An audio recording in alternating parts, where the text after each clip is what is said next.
Good afternoon. Today we will be discussing poetry written by Sylvia Plath, and the poem's name is Daddy. So we will do the analysis of this poem. Finally, the one way the poet was to achieve relief to become an independent self was to kill her father's memory, which in Daddy she does by a metaphorical murder. So, we could say that the theme in this poem, The Daddy, is related to the murder, or not actual or literal murder, but metaphorical murder done by Sylvia Plath. And she murders her own daddy, her own father, making him a Nazi and herself a Jew. She dramatizes the war in her soul. It is a terrible poem full of blackness and one of the most nakedly confessional poems ever written. She dramatizes the war in her soul. She dramatizes the war between the Nazis and the Germans. And as we know from her biography, that her father was German. From its opening image onward, that of the father as an old shoe in which the daughter has lived for 30 years. She considers her father as an old shoe, and she is about 30 years old when she is writing this poem. An explicitly phallic image. Her father's image is essentially a phallic image. She considers him as a phallic symbol. According to the writings of Sigmund Freud, the sexual pull and tug is manifest, as in the degree of Plath's mental suffering, supported by references to Dachau, Auschwitz, Belsen. These three places are related to the Holocaust done by Nazis upon Jews. Her references elsewhere to hanged men are emblems of suffering. In Jungian psychology, the escape, the swinging motion would be symbolic of her ambivalent state and her unfulfilled longing as well.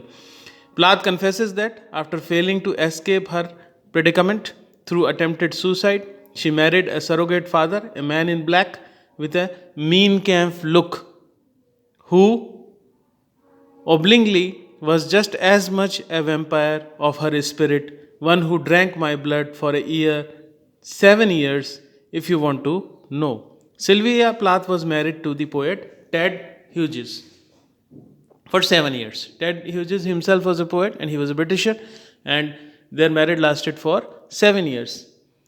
When she drives the stake through her father's heart, she not only is exorcising the demon of her father's memory, but metaphorically is killing her husband and all men. She metaphorically kills her father, then her husband, and finally all men. Daddy is a poem of total rejection. When she writes that the black telephones off the route, she is turning her back on the modern world as well. Such rejection of family and society leads to the final rejection, that of the self. Her suicide is everywhere predicated. In poems of symbolic annihilation such as Totem, and in statements of human fascination with death, in Edge, to be dead is to be perfected. Her earlier terror at death thus becomes a romance with it, and her poems themselves are what M.L. Rosenthal calls yearning towards that condition. Fred believed the aim of all life is death, and for Plath, life was poetry. So, by extension, poetry of her now becomes death. Both conditions inseparable. The process of doing away with daddy in the poem represents the persona's attempts at psychic purgation of the image, the model of the father she has constructed. Her methods, however, are more akin to magic than murder, since it is through a combination of exorcism, sympathetic magic, that she works to dispose herself of her own fantasies. The first 12 stanzas of the poem reveal the extent of the speaker's possession by what in psychoanalytic terms, is the image of the father. A childhood version of the father will persist into adulthood. This image is an amalgamation of the real experience and archetypal memories wherein the speaker's own psychic operation is represented in the more general symbol of the Nazi operation of Jews.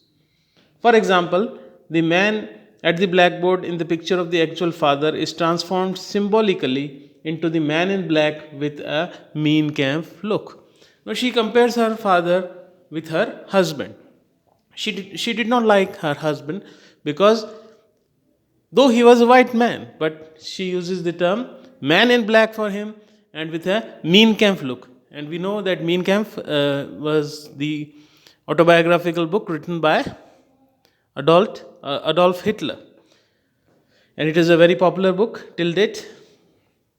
The connecting link, of course, between each of these associations is the word black, which also relates to the shoe in which the speaker has lived and the swastika, so black no sky could squeak through. And all the imagery used in this poem is of absolute blackness. Even the shoe is black. She considers her father as a shoe in which she lived for almost 30 years. Though her father died when she was very young, but still the memory of her father persists in her mind. Thus, the specific and personal recollections ignite powerful associations with culturally significant symbols. The fact that the girl is herself a bit of a Jew, a bit of a German, intensifies her emotional paralysis before the image of an Aryan father whom she is both connected and at enmity. Now, she considers herself to be a Jew, the oppressed, and her father as a Nazi, and her husband also in terms of Nazi, both oppressors. And she uses Nazi symbols such as swastika and the Nazi interpretation of the community, that is Aryans. Nazis called themselves as Aryans.